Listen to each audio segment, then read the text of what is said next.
आप देख रहे हैं जन अदालत समाचार। जनता की बात जनता के साथ, जन अदालत में।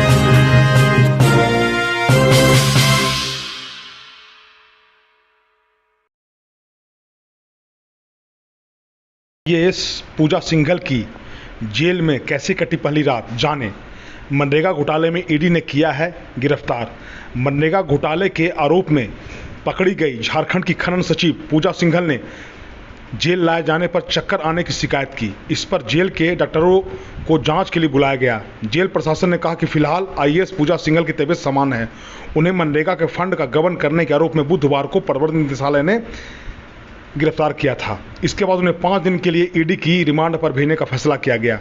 उनकी रिमांड गुरुवार से शुरू हो रही है। ईडी उन्हें लगातार 5 दिन तक पूछताछ करेगी। उसकी ओर से अदालत से गुजारिश की गई थी कि सिंघल को 12 दिनों की रिमांड पर भेजा जाए, लेकिन अदालत ने 5 दिनों की मंजूरी दी। 5 दिनों तक पूछताछ के बाद पूजा सिंघल को 16 मई को फिर से अदालत के समक्ष प्रस्तुत किया जाएगा। जेल में नहीं की किसी से बात, करवट बदलते बीती रात। मनी लॉन्ड्रिंग के मामले में फंसी झारखंड की खान सह उद्योग सचिव पूजा सिंघल बुधवार की रात बिरसा मुंडा केंद्रीय कारा में पहली रात कटी। रात के 10 बजे उन्होंने जेल में जैसे ही प्रवेश किया और मेन गेट खुला तो उनका ब्लड प्रेशर अधिक बढ़ गया। वह बेहोशी की हालत में आ गई। जेल प्रशासन के 2 सिपाही आनन फानन में दवा दुकान पहुंचे और ब्लड प्रेशर की दवा लाकर पूजा सिंघल को दी। दवा खाने के बाद पूजा सिंघल का ब्लड प्रेशर नॉर्मल हुआ और उनकी स्थिति ठीक हुई। इसके बाद पूजा सिंघल को महिला वार्ड में भेज दिया गया। रात को कई महिला कैदी उनके पास गई, लेकिन उन्होंने किसी से बात नहीं की। अपने सेल में जाकर उन्होंने काफ़ी देर बैठी रही। महिला कैदियों ने ढाढ़स बंधाया, लेकिन बिना किसी से बात किए लेट गई। जेल सूत्रों के अनुसार पूजा सिंघल की रातें करवटें बदलते बीती। इधर उनके जेल पहुंचने से पहले जेल प्रशासन ने तैयारी पूरी कर रखी थी। जेलर मोहम्मद नसीब ने बताया कि पूजा सिंघल को आम कैदियों से अलग सेल में रखा गया है। जेल पहुंचने पर पूजा सिंघल ने किसी से बात नहीं की और बमुश्किल रात कटी। वह गुमसुम बैठी नजर आई और मच्छर काटने की शिकायत की। इस पर उनके लिए ऑल आउट की व्यवस्था की गई। झारखंड की खनन सचिव को भोजन के लिए रोटी, सब्जी, दाल और सलाद दी गई, लेकिन उन्होंने 2 टुकड़े खाकर छोड़ दिया। पीने के लिए मिनरल बॉटल की व्यवस्था की गई थी। पूरी रात पानी पीकर ही बिताई। महिला वार्ड के सुरक्षाकर्मी आईएएस के लिए तरह तरह की व्यवस्था में लगे रहे। आईएएस पूजा सिंघल के लिए जेल प्रशासन की ओर से मच्छरदानी और ऑल आउट की व्यवस्था की गई। हालांकि उन्होंने सोने वाली जगह पर मच्छरदानी नहीं लगाया और ऑल आउट से ही काम चला। ईडी के द्वारा गिरफ्तार की गई झारखंड की वह पहला आईएएस अधिकारी हैं जिन्हें जेल में डाला गया है। इससे पूर्व मधु कोड़ा, जो पूर्व मुख्यमंत्री रहे, उन्हें भी जेल में डाला गया था। गिरफ्तारी की वजह उनके द्वारा आईसीआईसीआई के खाते में जमा नकद करीब 1 करोड़ रुपए की राशि का हिसाब देने में असमर्थ होना बताया गया है। गिरफ्तारी के बाद उन्हें ईडी के विशेष जज पीके शर्मा के समक्ष पेश किया गया था। ईडी ने 12 दिन की रिमांड मांगी थी, पर कोर्ट ने 5 दिन की ही रिमांड दी। इसके बाद पूजा सिंघल को केंद्रीय कारा होटवार भेज दिया गया। इसी बीच मनरेगा घोटाले में ईडी की कार्रवाई के मद्देनजर केंद्र ने मामले में पूरी रिपोर्ट मांगी है। सीए सुमन कुमार से पूछताछ के दौरान मिली सूचना पर ईडी ने कोलकाता में भी बिल्डर के ठिकाने पर छापा मारा है। खूंटी में हुए मनरेगा घोटाले की जांच के दौरान ईडी ने विभिन्न बैंकों में पूजा सिंघल के बैंक खातों और जमा राशि का ब्यौरा मांगा था।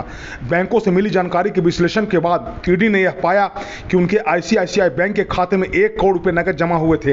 इस जमा राशि से उन्होंने 80,48,000 की लागत से 13 बीमा पॉलिसी खरीदी थी। इसके बाद सीए सुमन कुमार व उसके संबंधित खातों में पैसा ट्रांसफर किया था। उन्होंने 26 मई 2015 को सुमन कुमार के खाते में 4 लाख रुपए ट्रांसफर किए। सुमन और उसके पिता की साझेदारी वाली कंपनी संतोष क्रशर मेटल के खाते में 7 लाख और राधेश्याम एक्सप्लोसिव प्राइवेट लिमिटेड के खाते में 6,22,000 रुपए ट्रांसफर किए। ईडी ने 10 मई को पूछताछ के दौरान उनसे उनके बैंक खातों में जमा नकद के बारे में पूछताछ की थी। साथ ही उनके खातों में नकद जमा राशि जमा करने वालों का ब्यौरा मांगा था। 10 मई को पूजा सिंघल ने तत्काल इसका ब्यौरा देने से असमर्थता जताई थी और इसी मुद्दे पर अपना पक्ष पेश करने के लिए 11 मई का समय मांगा था। 11 मई को करीब 10:30 बजे वह ईडी कार्यालय में हाजिर हुई थी, जहां उनसे लंबी पूछताछ की गई थी। हालांकि वह बैंक खाते में जमा नकद राशि का ब्यौरा देने में असमर्थ रही। फिर ईडी ने उन्हें करीब 5:30 बजे गिरफ्तार कर लिया। कब क्या हुआ, एक नज़र में। 2008-9 एवं 2009-10 में खूंटी में हुआ मनरेगा घोटाला।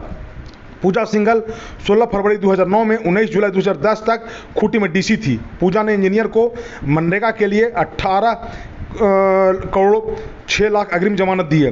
बिना काम पैसे की निकासी के बाद 2011 में खूंटी और अड़की थाने में इंजीनियर राम विनोद सिन्हा और आर.के. जैन के खिलाफ प्राथमिकी जुलाई 2011 में संबंधित मामला निगरानी में दर्ज किया। 18/5/2012 को ईडी ने मनरेगा घोटाले में प्राथमिकी दर्ज की।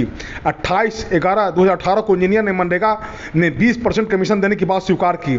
6 मई 2022 को ईडी ने पूजा सहित अन्य लोगों के ठिकानों पर छापा मारा। इस मामले में सीए सुमन कुमार को 7 मई को गिरफ्तार किया गया। 8 मई को अभिषेक झा से पूछताछ, 10 मई को पूजा सिंघल से ईडी ने पूछताछ की। 11 मई को पूजा सिंघल को गिरफ्तार कर लिया गया। आईसीआईसी बैंक में जमा 1 करोड़ का हिसाब नहीं दे पाई। खूंटी में मनरेगा घोटाले में ईडी की कार्रवाई पर केंद्र ने ईडी से पूरी रिपोर्ट मांगी है। रांची से, झारखंड के रांची से बाबा शिवाजी की रिपोर्ट, जन अदालत न्यूज के लिए।